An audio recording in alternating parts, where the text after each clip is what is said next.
बंदम पवन कुमार खलवन पावक जान घन जासु हृदय आगारे बसहि राम सिय चाप धरी।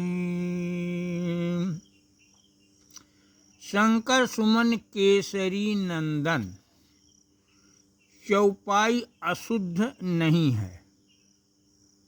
कुछ विद्वान हनुमान चालीसा की चौपाइयों को अशुद्ध मानते हैं, उनको शुद्ध करते हैं। चौपाई शंकर सुमन केसरी नंदन में सुमन शब्द के स्थान पर स्वयं शब्द को सही मानते हैं। उनके अनुसार शंकर स्वयं केसरी नंदन चौपाई रही होगी।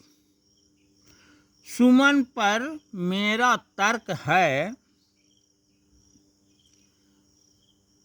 शंकर की वह चौपाई सही है, और शुद्ध करने वालों का तर्क है कि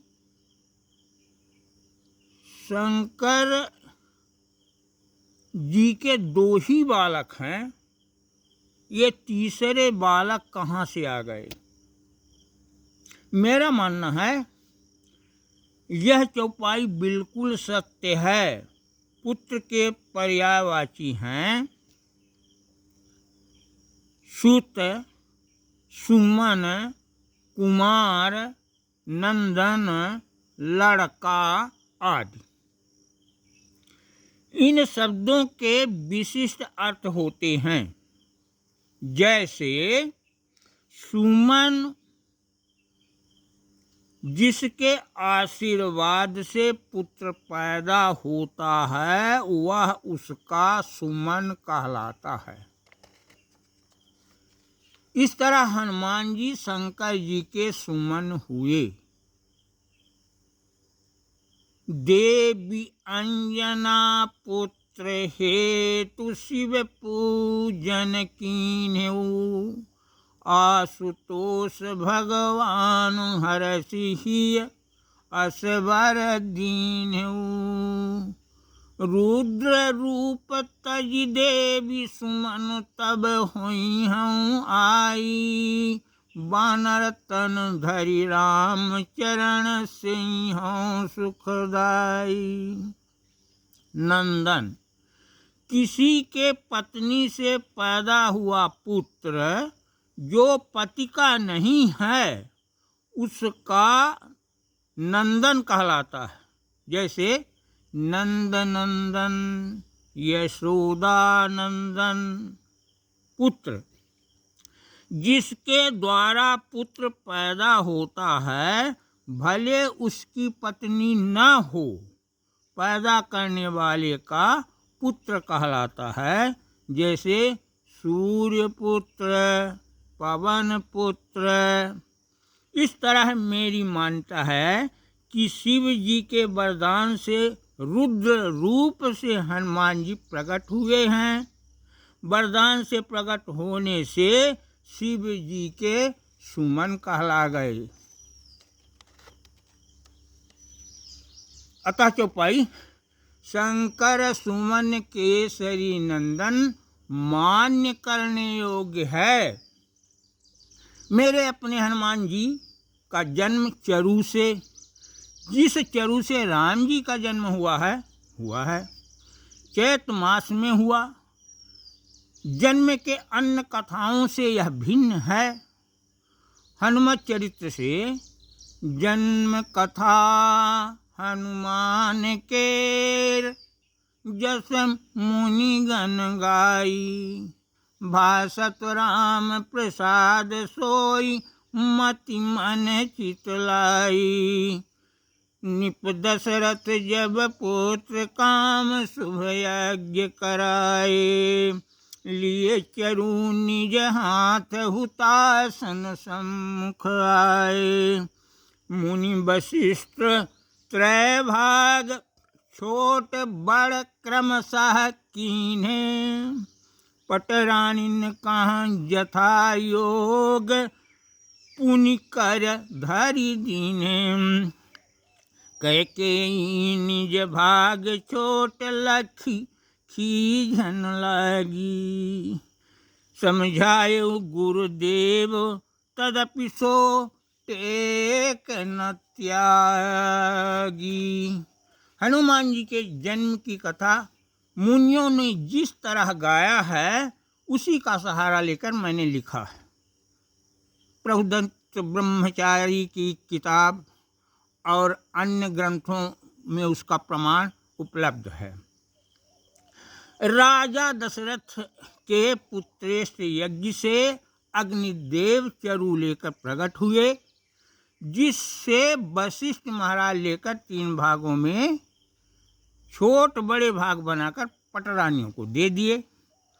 कैकेयी अपना छोटा भाग देखकर नाराज हुई। गुरुदेव समझाए पर उसे वह खाई नहीं, हाथ में लिए रही। तिहि अवसर एक चील, उड़त सिर ऊपर आई। कैकेयी कर खीर, चोंच गही चली पराई। अति कर कस बीभत्स, तबहि खर आंधी आई। सिकुड़ गए सब अंग, विशुद्ध सो खीर गिराई। सोई चरु पुनीत, हाथ मारुत के आई। दीन अंजन लाई, खाई सोहिय हरसाई। कैकेयी अपनी हथेली में खीर लिए ग्रहण नहीं कर रही थी, तभी एक चील उसके हाथ से खीर लेकर उड़ गई। पवन देव अपना विवश रूप धारण कर चील को विवश कर दिया। उसके अंग सिकुड़ गए और उसके चोंच से वह खीर गिर गई। उस खीर को पवन देव अंजना को समर्पित किए, जिसे खाकर वह गर्भवती हो गई। कुसुमित तरुबल बेली, कुसुमित तरुबर बेली। श्रवहि सरितामृत धारा, शीतल मंद सुगंध समीर। बहै सुख सारा, चैती पूनम प्रात काल।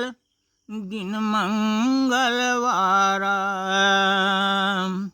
कपिकुल के हरि हनुमान। लीन्हु अवतारा। चैत पूर्णमासी के दिन मंगलवार को प्रातः काल कपिकुल के सिंह हनुमान जी प्रकट हुए। चैत पूर्णमासी दिन मंगलवार, समय प्रातः काल।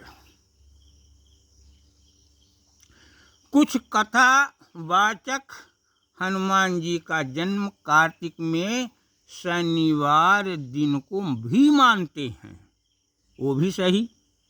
परंतु मेरे हनुमान जी चरु से पैदा हुए हैं, उस ही चरु से जिससे श्री राम जी पैदा लिए हैं, इसलिए हमारे हनुमान जी चैत में ही पैदा हुए हैं। जय श्री राम।